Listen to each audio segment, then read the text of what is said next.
zone of rational thinking and intellectual curiosity here on the Atheist Forum. Standing by for your questions or comments at 727-441-3000, where you can talk to a real live atheist here on Tan Talk 1340. That's right, it is the voice of atheism in Florida here on the Tan Talk Radio Network, and if time permits today, we'll be looking at some black collar crimes just for fun. But we're going to start out with a bill that really gets our attention in the United States Senate and Congress called the Do No Harm Act. Ed Golly, along with Judy Adkins and Jim Peterson. Take it away. Tell us about this bill, please. Well, okay. Yes, the Do No Harm Act, which is well named, is simple. It's designed to restore the Federal Religious Freedom Restoration Act, RFRA as it's commonly known, to its original intent. It will preserve the law's power to protect religious exercise, but also clarify that it may not be used to do harm to others. For instance, there was a survey conducted in October of this year by the Public Religion Research Institute that determined that 67% of Americans do not want their pharmacists with religious objections to be allowed to refuse to provide contraceptives to women. And while 26% are in favor of such a policy, but along gender lines, 71% of women, 64% of men are opposed to this religious exemption. But the notion that having a religious objection to a public good, and that being constituting some sort of a religious practice that is protected by the strength of the First Amendment, is what we're having a problem with. We don't think that anybody's private religion should be used as the basis for a policy which broadly affects large numbers of people. So anyway, we have... that would be like Betsy DeVos trying to influence the demise of the public school system in the entire country. Yes. Right? Yes, So it can all be turned over to religious institutions and other for kinds of profit. private, And yes. Yeah. So anyway, that is a matter that seriously concerns a great many people, and we have, I think, a consensus by the majority of the Congress, even certainly the majority of the incoming Congress, in regard to this, and that's why we have something called the Do No Harm Act. And we urge that all of our listeners, if they care about this issue, and they should, contact your congressperson, let them know that you're seriously concerned about it. And let me, for a little bit more understanding of this and some background information, Judy Atkins is here, and she has a few words for us about the history of RFRA in particular, and its connection to the Do No Harm Act. When RFRA, the Religious Freedom Restoration Act, was originally passed in the mid-90s, it was intended as a way for Native American religions to be protected.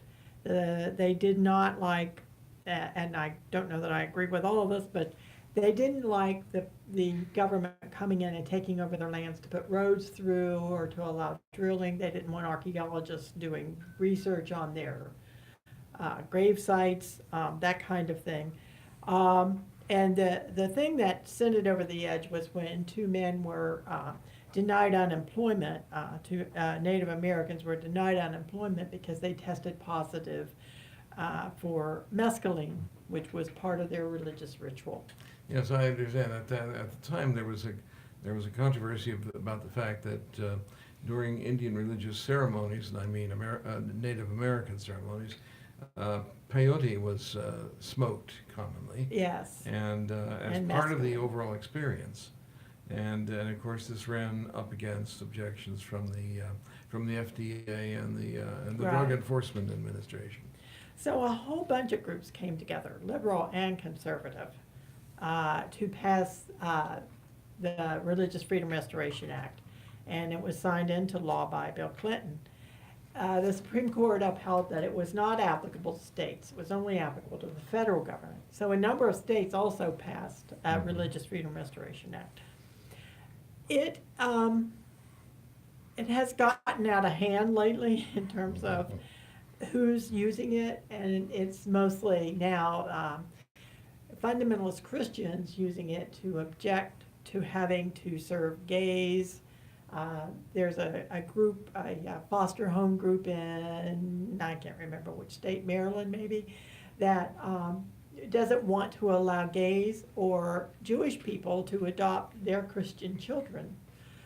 They only want Christians to be able to adopt foster kids or to foster kids out of their agency. And we all know the cake decorating case and Hobby Lobby, which used this as a way to impose their religious views on all of their employees. And significantly, they were able to get the Supreme Court to accept the notion that a corporation is a person. Yes. And consequently has religious beliefs. And I will state that Florida does have a RFRA, so if we can get the new Do No Harm Act passed through the U.S. Senate and Congress,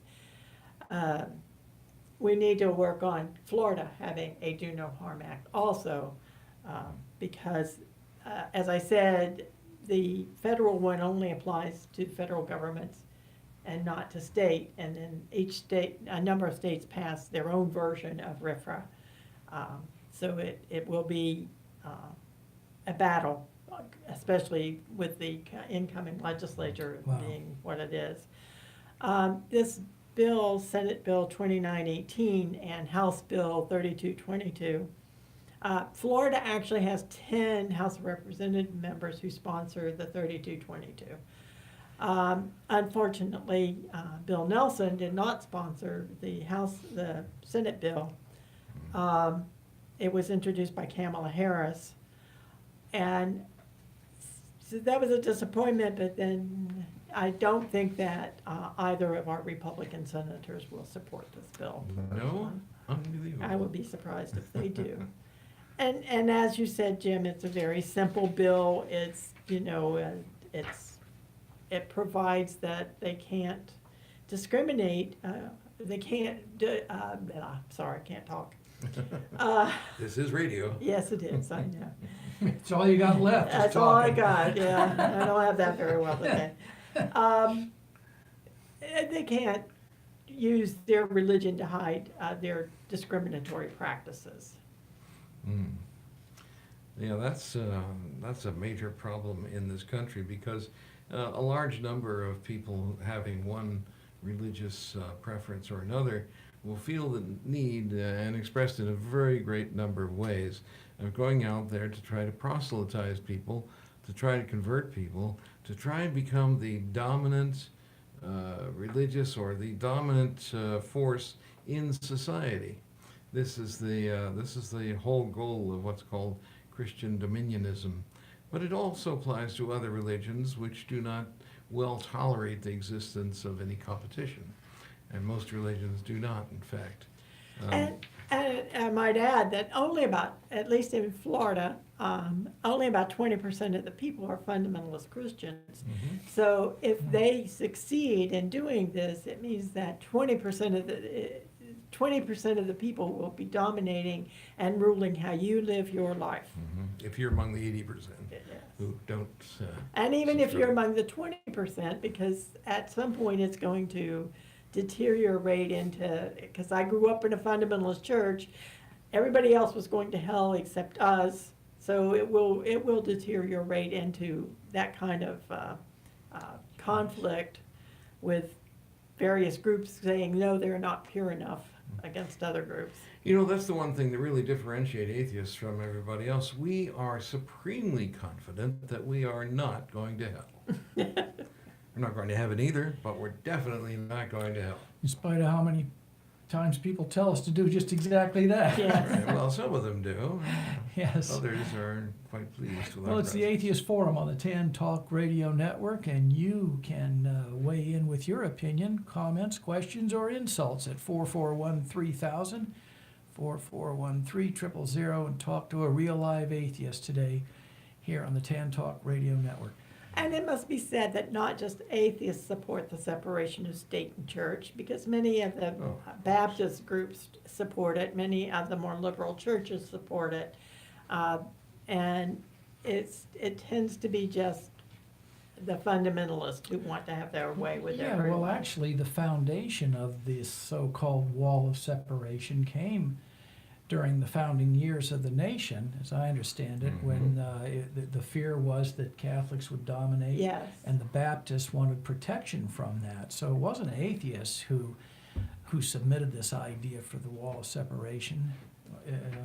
Well- am I right, or it was the letter to the Baptists that Yes. said that this is what we're going to do, because they wanted to impose their religion on us. But each of these different religious sects said, we don't want the other guys telling us what to do. Exactly. And so Jefferson came along and said, look, it's very simple. It's a secular nation. Practice whatever religion you want. Right. We're going to leave it out of government. And ever since then, there have been those who have been trying to convert our nation into a theocracy or deliver arguments that imply that it is a theocracy because of some little blurb in the Declaration of Independence or something Yes. like that. And Not of much. course, that's bogus, because the Declaration of Independence is never used to establish law Right. in our courts and in our government. And it must be said that the Baptists were being persecuted at the time, and that was another reason why they stood up very strongly for separation of state In and truth, church.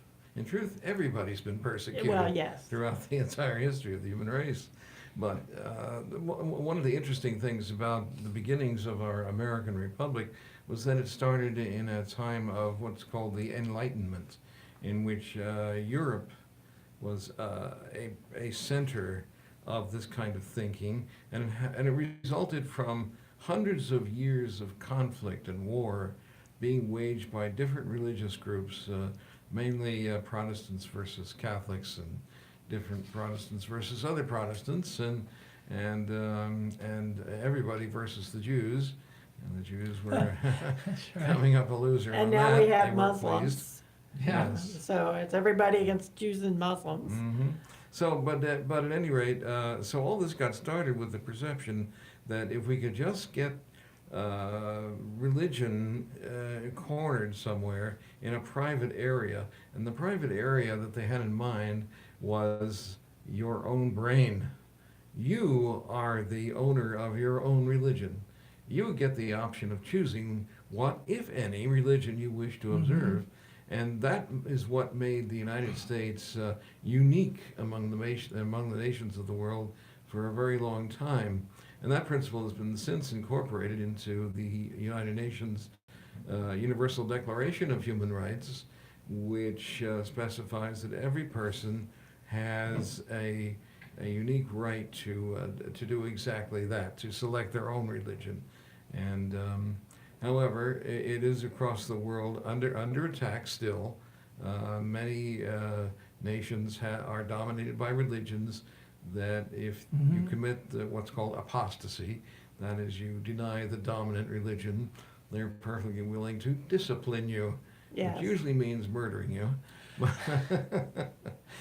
So, that should be the easiest human right to actually apply across the land, across the world, because rights to health care, rights to education, rights to clean water only exist where governments can provide those things, right? Nobody has an inherent right to life, a right to live free of poverty or disease or hunger, unless the governments can provide that and agree to do so. But a right to freedom of religious conscience is something that doesn't require any output on the, from a government. So that should be the very first universal human right, simply because the government doesn't need to provide anything to anybody in order to grant it. Yeah, exactly. And it's foundational to the human personality. That's how, right. how you develop as a person is largely dictated by the influences that were manifested on you as a child. So if you have the good fortune to be brought up by someone who sincerely cares about your intellectual development, they will allow you to explore the landscape of religion or non-religion or philosophy, science, Right. whatever, and make up your own mind. And lest one erroneously concludes that in the United States we work diligently to provide a secular government and freedom of religion to all of its citizens, let's just look at what happened up in Pennsylvania, where the legislature's anti-atheist invocation policy was ruled by a court to be unconstitutional. So this issue is still being heard in courts to this very day, and it should have been resolved like the second day of the history of the country, right? It was, but they won't let it stay that way. Well, a federal district court judge in the Middle District of Pennsylvania ruled in August that the Pennsylvania House of Representatives acted unconstitutionally when it barred atheists from offering invocations at the start of its legislative sessions. We, being the Atheists of Florida, have actually given invocations all over the Tampa Bay area in different city council and government Right. meetings. So we find that, fortunately, in this area, our representatives seem to understand the Constitution and the law pretty well. It, I think, most recently was addressed in the Grease versus Galloway decision that came out in 2014, when the Supreme Court ruled that government bodies may open meetings with prayers and invocations as long as they don't discriminate in any way against atheists or other minority religious groups wishing to offer their own invocations or prayers or whatever they want to say.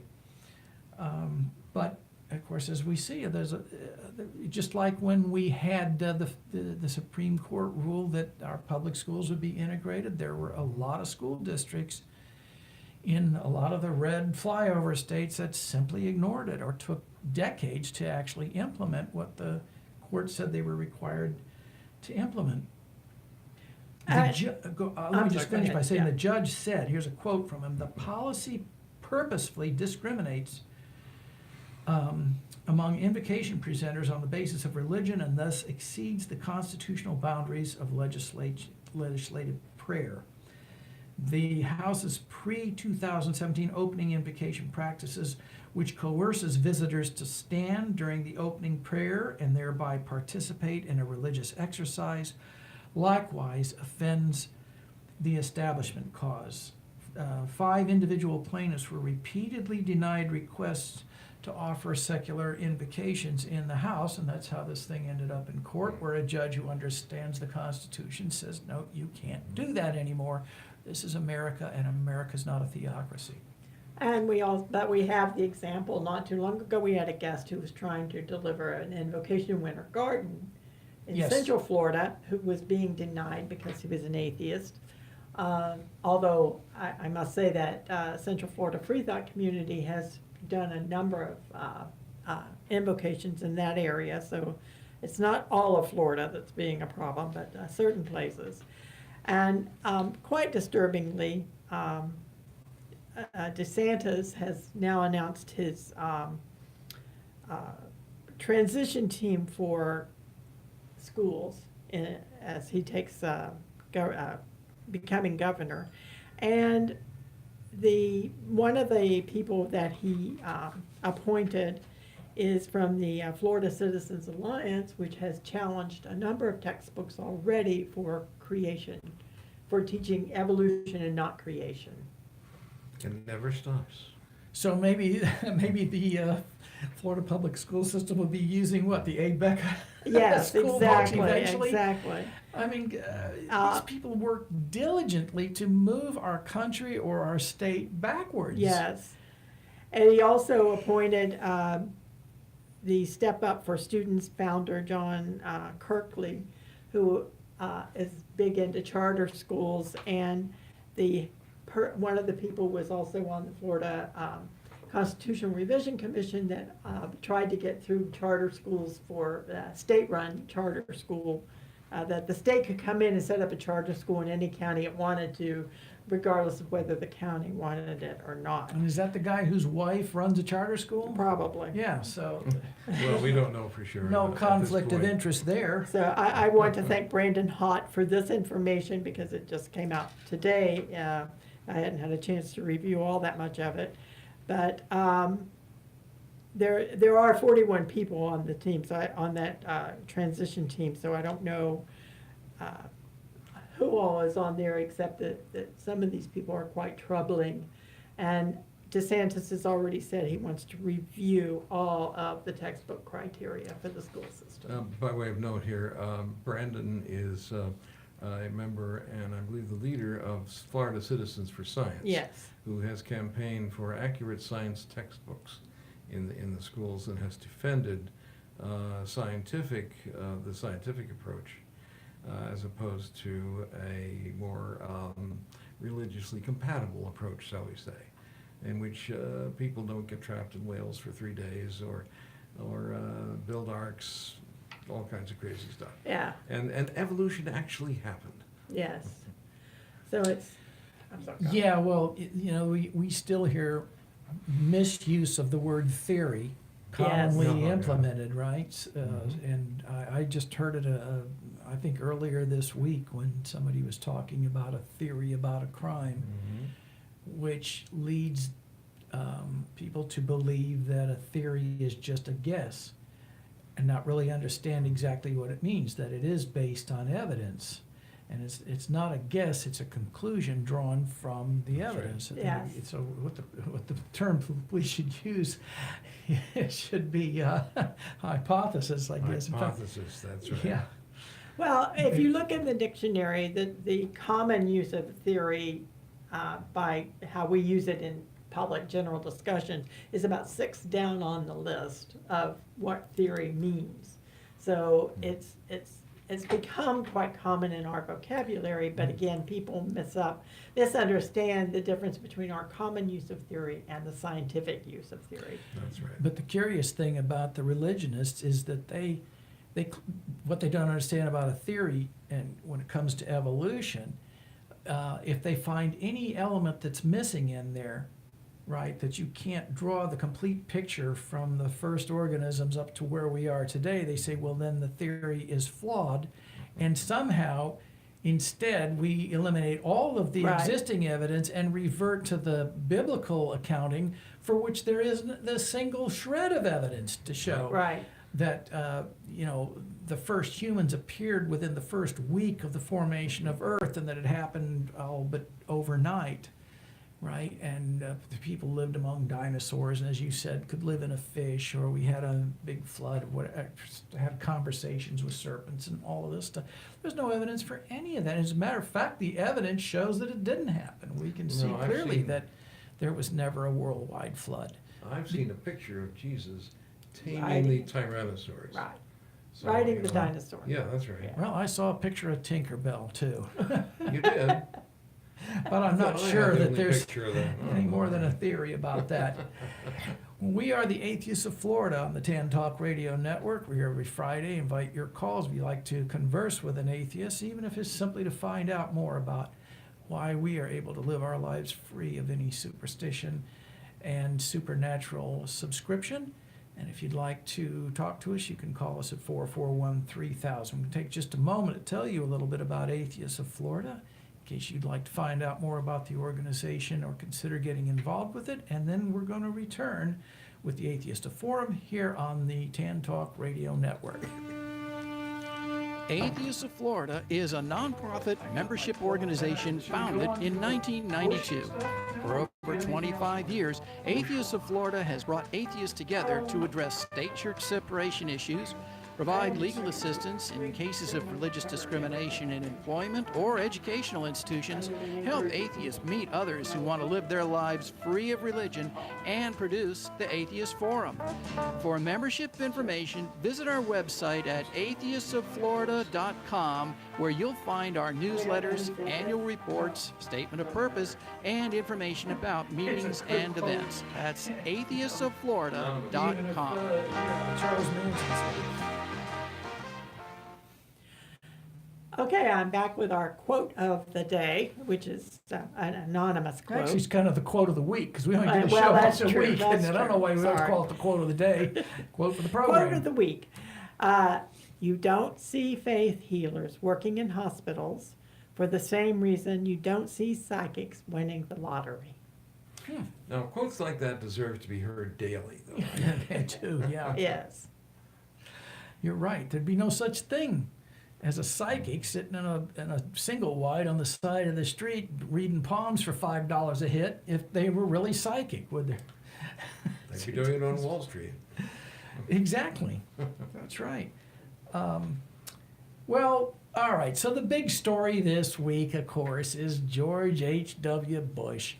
And I think that even with the de minimis coverage that I've tried to avoid but inadvertently seen on the Idiot Box, I think that the country seems to have unanimously concluded that the guy could walk on water or something, like he was somehow the most remarkable president in the history of Western government. And as usual, we don't hear the full story because the guy's being held up as this incredibly great president. And I think that if nobody else will give equal time to the reality of this guy, certainly Atheists of Florida will. And the reason he gets our attention is because he was once asked about the civil rights of atheists and do they deserve equal civil rights. His response was that no, actually they should not, because he didn't care much for atheists. So he was not a president who felt that he should be the president of all people, just the people that thought the way he did, which eminently disqualified him from the job. For the people whose countries or lives were destroyed by his violent actions, he'll always be a monster. Sanitizing his story amounts to historical revisionism. Let's talk about a few of the many reasons why, beneath the civility, George H.W. Bush was a detestable president. We can start with the Willie Horton Campaign Act. You remember that, Jim? Oh, yeah. Oh, yeah. Not Jim, but I remember that. It was awful. It was. This was the campaign ad successfully deployed by the Team Bush in the 1988 campaign for president. And it featured images of Willie Horton, who was a black man serving a life sentence for a felony murder conviction, who escaped from custody while on a weekend furlough from prison. He went on to rape a white woman and brutally assault her fiancé.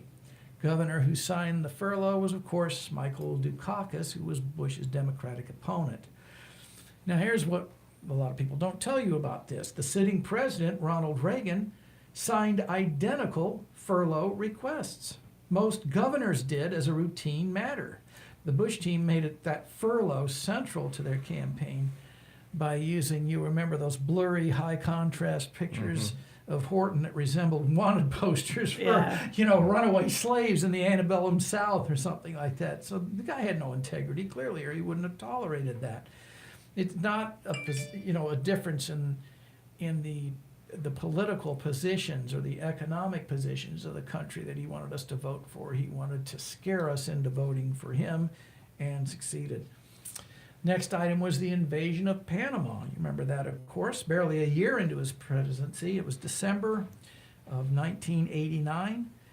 Bush invaded Panama for the ostensible reason of executing an American arrest warrant against that nation's populist strongman and leader, Manny Noriega.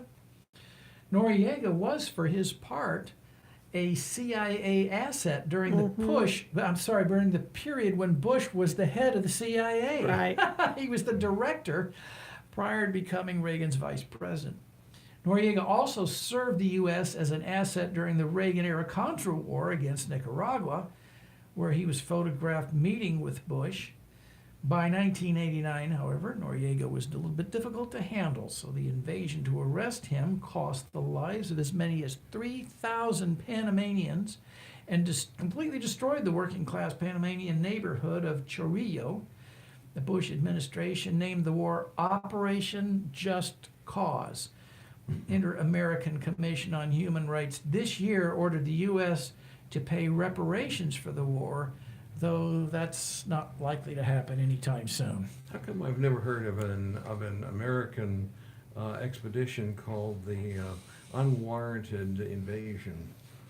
Yeah. Operation Unwarranted Invasion. You don't hear that anymore. Well, yeah, and he kind of did that when he invaded Kuwait and subsequently dropped a lot of bombs on Iraq. So 88,500 tons of bombs fell on Iraq and Kuwait over the course of 43 days, initially killing as many as 13,000 Iraqi civilians, 20,000 Iraqi troops, many of whom were killed by bombardment as they fled Kuwait. But it doesn't matter Yes. because they're not Christians, right? So they're expendable. It's pretty much the same as our forefathers who engaged in genocide against the native peoples, or their attitude towards slaves. They didn't have souls. They weren't Christians, so they were expendable. It didn't matter. What was particularly egregious about that was the fact that it was openly conducted on behalf of U.S. access to oil. Sure. We wanted the oil. We didn't want Saddam out there preventing us from getting Right. our oil. That's why our Department of Defense should be realistically named the Department of Offense, because that's really what our military does. It's go around the world protecting the interests of our corporations so they can exploit the resources of other countries. Do you remember the October surprise? Now, this will sound familiar to you, okay? Like what goes around comes around.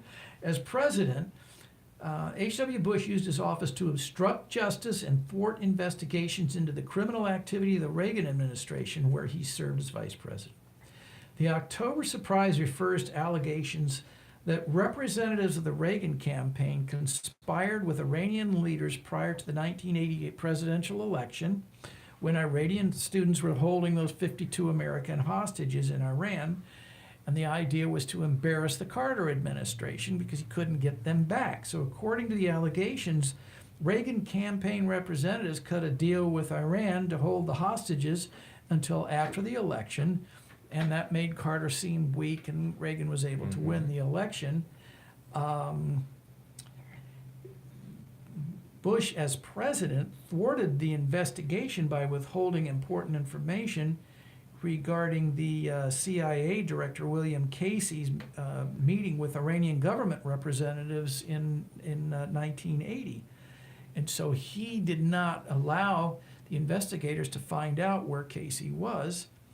And without this corroborating evidence, the Congressional Task Force investigating the October surprise was forced to dismiss the allegations. Well, now those hostages were held through the election, as we all remember. Well, those of us old enough to remember it. And they were released during Reagan's inauguration, right? That's all part of the historical record, Yes. if you can't remember it precisely. Oh, yeah. And if a deal had been made to stall the release of American hostages, that would amount to treason, much like presidential candidate Ricky Nixon's moves to stall Lyndon Johnson's Vietnam peace deal in order to effect the 1968 presidential election. So we can say that if Bush thwarted this investigation, and the investigation involved treason, what kind of patriot was this guy really, right? Well, what kind of patriot are all of them? I mean, the extent to which tricks have been practiced in our national elections,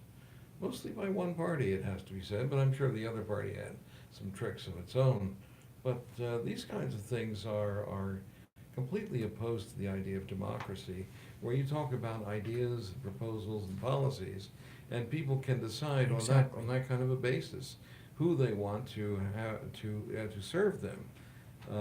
But when you have this kind of crap going on, it really interferes, and it's continuing to go on even in the current time. We know that in states like Michigan and Wisconsin, the duly elected governors who were from the minority party previously are being undermined systematically by the majority party legislatures, which are enacting laws that will prevent the, in this case, the governor and the attorney general and so forth, from exercising the kind of powers they had previously. And Jim, wouldn't you agree that we're going to probably see very much the same thing in this state in the form of voter suppression, with how the state legislature deals with the passing of Amendment 4. Amendment Yeah. 4, yeah, Judy. Oh, can you- that's the Felon Restoration Act. Exactly. And it must be said that HW also vetoed or prevented, or vetoed, I'm sorry, a Civil Rights Act that would have prevented discrimination in employment, and a voter registration bill intended to register millions of minority voters. So he has set that example. The Republicans have set that example for a long time, not to get too terribly partisan about it, but it's true. Because he also used the Johnson's Civil Rights Act to promote racism among the Southern, not promote. Yeah, that was called reinforce. the Johnson Amendment, actually. And it was designed to prevent ministers, and still does, prevent, supposedly, ministers of religion from campaigning Right. from the pulpit. Because they, if they're going to have any kind of tax exemption, which of course they all demand, they have to abstain from electoral politics. This doesn't prevent them from having and expressing opinions about government policies and so forth. They just can't participate in elections. Well, would you agree that we seem to be arriving at a point where voter suppression is more of an American institution than the democratic process itself? Well, I think actually there's been a long history of that, especially against black people in this country. Because, the Of course. poll tax and the tests that were given to people. So we've had a long history of trying to suppress votes, but it's appalling in this day and age that continues. Along with, and one other thing I wanted to bring up about Bush, along with Pence, is their anti-gay attitude. Yes. Because- But I was going to back up and say that I see no reason why felons shouldn't be allowed to vote even when they're in the joint. They're still citizens. Yes. Right? If you want to say, certain crimes will preclude that, like treason or murder or whatever, then okay, fine. But there should be no Well, since the a majority criteria. of prisoners are there because of drug-related crimes, and we're moving to where we're going to legalize marijuana. Right. It seems ridiculous that they can't vote. I'd like to know, to explore this further and to know the rationale by which people who are convicted are prevented from exercising their citizen rights, especially those who are convicted for drug offenses, as you indicated. How does this have anything to do with their civic participation? I don't get it. No, I mean, our governor is widely known to have stolen maybe hundreds of millions of dollars from all of us through Medicare Yes. fraud. He gets to vote. Hell, he gets to become governor. He takes the money and buys the governorship exclusively to further enrich himself at the expense of our environment, our public education system, and our transportation system, all of which are stunted so that he can further enrich himself. Now he's gone on to the Senate for the exact same purpose. And But if that, any- but that was only money. If he had snorted a bit yeah. of marijuana or something, why, that would be a serious Now, crime. Judy, we're going to talk about AIDS, I believe. Aren't you? Yes, I worked on the AIDS hotline in the early 80s and had to deal a lot with that issue. And Bush was one of those people who said that they should, his response to AIDS was they should change their behavior. Right. And, it's like, don't have sex, basically, is what he was saying, instead of acknowledging that this was gonna affect everybody. And there was all kinds of crazy ideas going around about how AIDS was transmitted, but telling people who are born with a desire for sex with the same sex, to just change your behavior, just as Pence promotes conversion therapy, which is a cruel and unusual punishment and doesn't do any good. There may be a few people who've changed their behavior because of it, but only by a great suppression of who they really are. In fact, there's a great film that's Yeah. currently playing about that very topic, which is a little bit spine-chilling. What is it? Boy Erased. We Erased, yes. And it's remarkable how these programs are administered by people who have no qualifications to do so, other than they know how to open a Bible and read some nonsense out of that and think that's what governs. So yeah, you're right. We're right. We just haven't made any progress because now we've got Mike Dents in office who wants to do that, and of course, if he becomes president, he'll have even more power to try to implement these idiotic ideas as he did as the governor of Indiana. Yeah.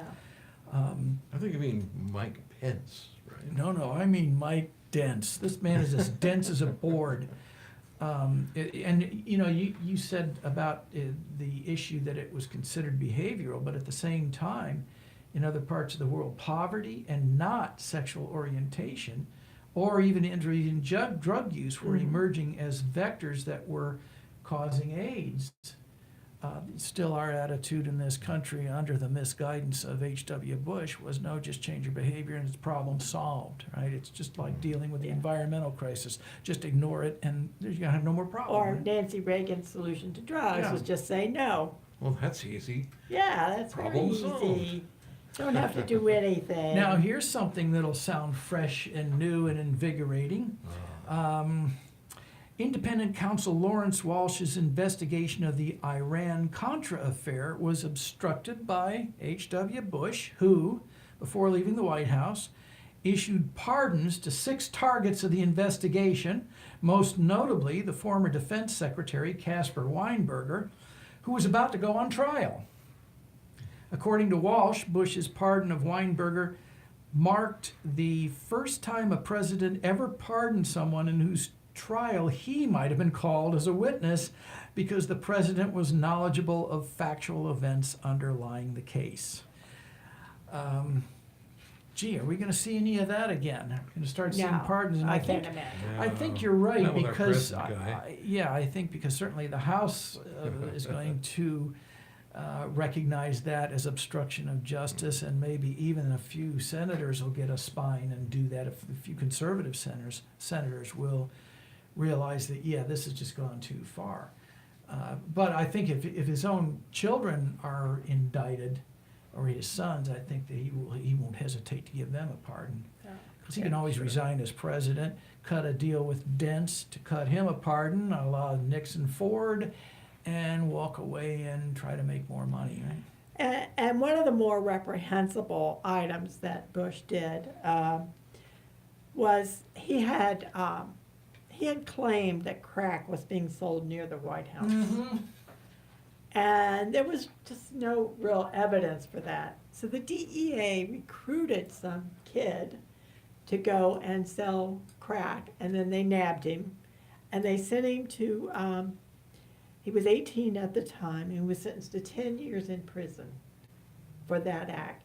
And Bush refused to commute his sentence, even though It was a setup. it was a setup. So that he could hold up the evidence Yes. and say, oh, this is such a pervasive problem in our country, it's happening right Yeah. across the street from the White House. And they probably had George W. in the bathroom snorting cocaine at the same time. Same Well, time, no. right? But We don't know. You're Well- right, because the only time he'd ever left the country before he became president was to go down to Tijuana to buy drugs. Yes. Illegal drugs. His own kid's a druggie. so he needed And so was our aspirin. governor's daughter. but Jeb Bush. crack was a ghetto drug and cocaine was a white rich man's yeah. drug. So there was a difference. That's why there was a discrepancy in That's right. sentencing for people who were caught with cocaine as opposed to those who were caught with crack, which is basically cocaine. The same Yeah. thing, only Yeah.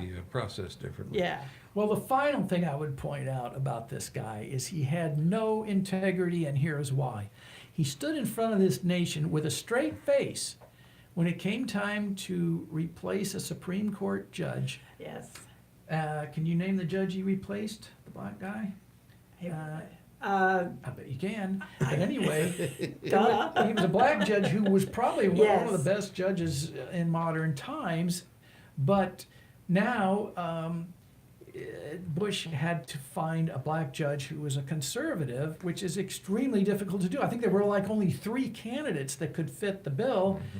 So he selected Thomas, claiming, and I say it again, Clarence Clarence, with a straight face, he was the most it was Thurgood Marshall, wasn't it? yes. He is the most qualified judge to fill the seat. And we all knew he was lying. He knew we knew he was lying. And yet he didn't have the integrity to simply say, look, Marshall is off the court. The black population of our country is about 11%. I feel it is my responsibility to see to it that the American blacks have equal representation on the court, and I need to find a black judge. And I've got to point him conservative because that's what my party platform is all about. This is the best guy I can find. Take it or leave it, right? But he didn't say that. He thought, apparently, that there was maybe a half a dozen Americans who were dumb enough to believe what he was saying about Thomas, which was not true. He clearly was not the most qualified to be on that court. But it shows the lack of integrity that he had and the contempt he had for the American public, the American people, so that he could advance his agenda of moving our nation backwards, which seems to be the conservative agenda for America all the time, including in today's political environment. Somebody wants to say something. Jimmy? You have to admit he was pretty accurate, though, in assessing the capacity, the intellectual capacity of at least a substantial portion of the American public, in that they did buy what he had to say. And in fact, a lot of politicians have been utilizing that very same concept ever since, and I'm sure from well before. Well, except that he didn't get reelected. Remember it? And I He think didn't, but another for part of that, I different think, reasons. was the fact that it became clear that the man was totally out of touch with middle America and what middle Americans deal with when they, for example, walk into a grocery store with $35 and need to find a way to feed their family for a week on that kind of money, right? I mean, he never even had been in a grocery store. He was so disconnected because of his entire life being one of privilege. So that started to become clear to the American people that this guy doesn't represent us. He's in a whole different arena, and all he cares about is the people with money. His son proved that when he came in, inheriting budget surplus Yes. and immediately reversing that by giving tax breaks to the super rich who need them desperately. Oh, yes. Of course they don't. And then immediately reverting back to deficit spending and eventually steering the country into a depression as a result of the lack of regulations, the Wall Street and the banking industry, because he doesn't want to regulate those people. He wants to help them make money. And this is a good time to remember the Roman Empire. Because in the Roman Empire, you had the division of society into 2 classes. One, the plebeians, who were the people who did all the work, and the patricians, the people who benefited from those who did all the work. And Today's comparison is the Mexicans and the CEOs, respectively. That's something like that. Okay, go ahead. Except that the class of plebeians, that is, those of us who have to work for a living, is a very large group of people, and the patricians, of whom Bush or all the Bushes are members, are people who benefit in the forms of owning stock, collecting rents, and so on and so forth. And they have, as we've noted, developed extraordinary wealth in the process. And it is, whatever they do is to their benefit to keep them maintained in the same position. And so whenever you're thinking about political candidates, listen carefully to what they have to say and ask yourself, well, who's benefiting from this proposed policy or from the administration of this particular person with the kinds of attitudes that they have? That's fine, Jim. Do you think the people in the Panhandle, in the agricultural counties of this state, in the flyover states ever listen to these candidates? Or do you think they're just voting for their as a representation of their racism? They're voting Republican because the Democrats are the parties of the minorities, and they're going to tax us all and give away all the welfare and the food stamps and the Section 8 housing. And so they don't care how corrupt these people are. They'll vote for them just because they're the white guy. Am I wrong? No, you're not wrong. All right. Of course, that is correct. But on the other hand, it's up to people like us, that is us around this table, plus those of us listening to this broadcast or podcast, to be able to go out there and educate people, engage with people, talk to them about the nature of the society in which they're living. Don't antagonize them, but maybe spread in a few facts, things that make a difference. I do want to regress just one moment to George H.W. Bush and point out that he also had a number of sexual harassment charges made against him. So he was not Mr. Pure. I remember that. Yeah, he was Groping people. Yeah, when they would take photos and stand beside him and so on. Yeah.